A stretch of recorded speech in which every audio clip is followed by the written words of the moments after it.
Hello traders. Trade for prosperity में मैं आप सभी लोगों का स्वागत करता हूं। आज हम बात करेंगे निफ्टी 50 और बैंक निफ्टी कल कहां पर कामकाज कर सकती है। कल हमने क्या देखा था? कल हमने बात करी थी कि निफ्टी 50 में ये जो 19,600 की लेवल है ये एक सपोर्ट का काम कर सकती है।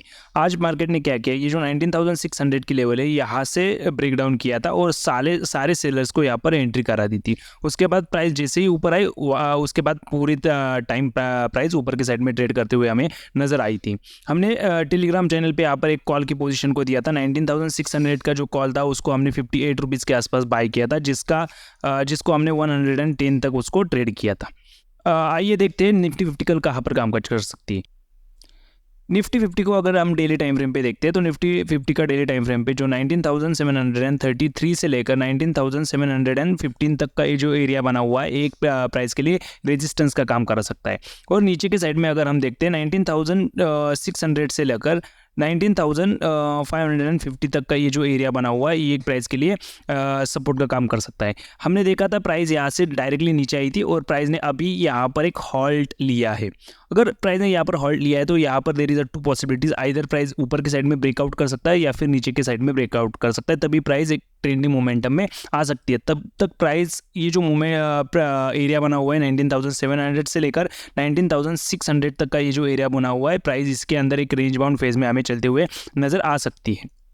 15 मिनट्स पे अगर निफ्टी 50 को हम देखते हैं, अगर कल के दिन निफ्टी 50 गैप अप में ओपन हो जाती है तो हम पहले निफ्टी 50 में ये जो लोग नीचे से बायर्स बैठे हैं इनको पहले अपना प्रॉफिट बुक करने देंगे। ये लोग क्या करेंगे, अपना प्रॉफिट बुक करेंगे तो प्राइस नीचे आएगी। ये जो 19,700 का ये जो एरिया बना हुआ है यहाँ पर प्राइस हमें रिजेक्शन लेते हुए नजर आएगी। प्राइस अगर यहाँ पर साइडवेज में जाती है और यहाँ पर एक ब्रेकआउट करती है तो हम यहाँ पर एक कॉल की पोजिशन को इनिशिएट कर सकते हैं।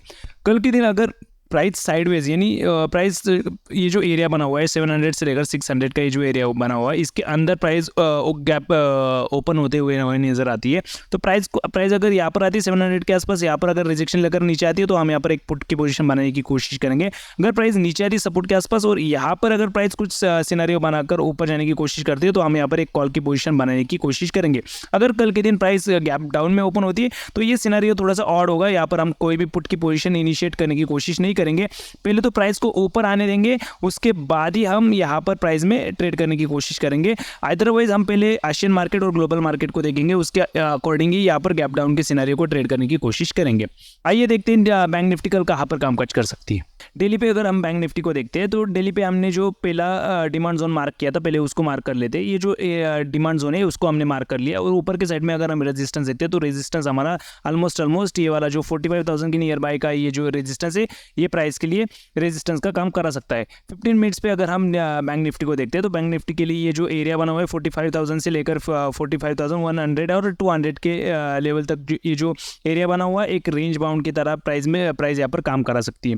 कल के दिन अगर bank Nifty gap up open हो जाती है, वो भी ये जो हमारा रेजिस्टेंस है 45,000 उसके ऊपर अगर गैप अप में ओपन हो जाती है तो हम पहले प्राइस को नीचे आने देंगे। जो कि बायर्स बैठे उनको पहले प्रॉफिट बुक करने देंगे। प्राइस जैसे ही नीचे आती है यहाँ पर कुछ सिनेरियो बनाती है और उसका ब्रेकआउट करती है तो भी हम यहाँ पर कॉल की पोजीशन बनाने की कोशिश करेंगे। ओपन होने के बाद हम इसमें किसी भी तरह की कोई कॉल की पोजीशन करने की कोशिश नहीं करेंगे। अगर बैंक निफ्टी कल के दिन गैप अप ओपन होती है लेकिन इस 45,000 के आसपास अगर गैप अप ओपन होती है तो हम जरूर यहाँ पर एक पुट की पोजीशन बनाने की कोशिश करेंगे जिसका एसएल हमारा पुट के 45,000 के ऊपर रहेगा।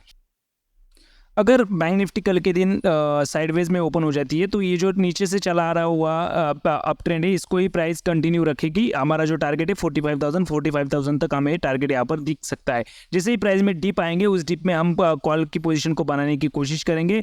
जो पहला हमें डिप दिख रहा है वो 44,500 के आसपास। अगर प्राइस कल के दिन 44,500 के आसपास आती है तो हम यहाँ पर एक कॉल की पोजीशन बनाएंगे जिसका एसएल हमारा सिंपली उसके 50 to 60 पॉइंट नीचे तक का हमारा एसएल रह सकता है। अगर कल के दिन बैंक निफ्टी गैप डाउन में ओपन होती है, गैप डाउन में अगर प्राइस ओपन होती है तो हम किसी भी तरह का एक पुट की पोजीशन बनाने की कोशिश नहीं करेंगे क्योंकि प्राइस में यहाँ पर एक डिमांड जोन होने की वजह से यहाँ पर प्राइस इमीडिएट ऊपर निकल कर आ सकती है। अगर कल के दिन बैंक निफ्टी में गैप डाउन होता है लेकिन ये जो एरिया बना हुआ है उसके अंदर ही गैप डाउन होता है ओपन होती है तो हम यहाँ पर इमीडिएट कॉल की पोजीशन बनाने की कोशिश करेंगे जिसका एसएल हमारा 44,180 के नीचे तक रह सकता है। थैंक यू दोस्तों। अगर आपको हमारे वीडियोस पसंद आते हैं तो वीडियोस को लाइक करना, शेयर करना और हमारे चैनल को सब्सक्राइब करना मत भूलना।